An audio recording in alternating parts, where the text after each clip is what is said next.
markaas ayaad maqli doontaan ninka lagu dhawaaqo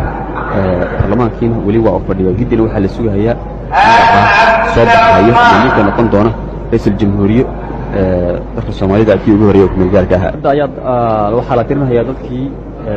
magacyadii ku soo baxay ra'iisul jamhuuriyaha intii magac oo dadku doortay marka ayaa la ogaanayaa ninkii ugu tira badnaa oo ra'iisul jamhuuriyaha noqon doona mardhow waxaanu maqli doonaa oo loo sheegi doonaa oo lagu dhawaaqi doonaa magacii ra'iisul jamhuuriyaha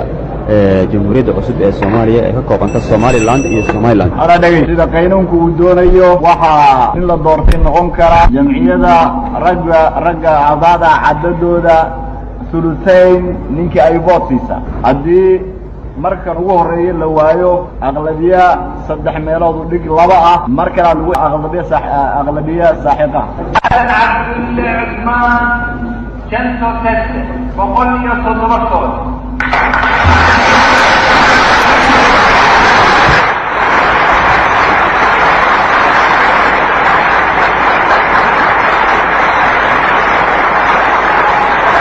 مقرهيا رئيس الجمهورية ورئيس الجمهورية الله دورتي على عبد الله عثمان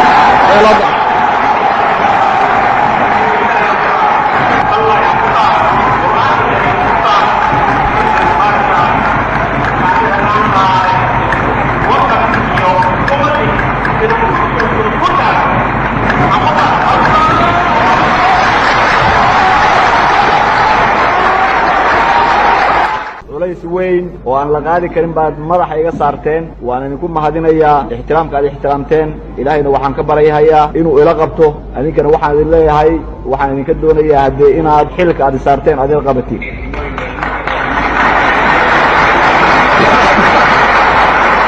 manta waa mahad ilaahi maanta dadkii midowye maanta waa maalin weyne maanta madaxiin banaani maanta waa maalin weyne maanta madaxiin banaani maanta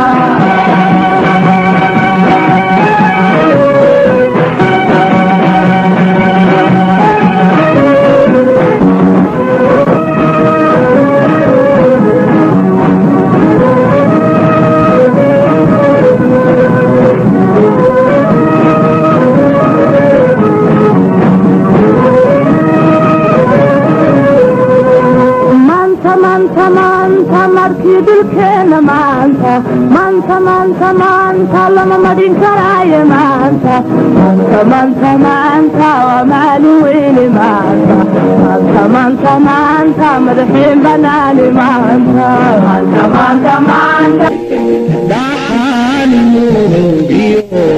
haraad mudane maantay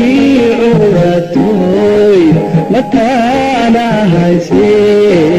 المال هو شيء المال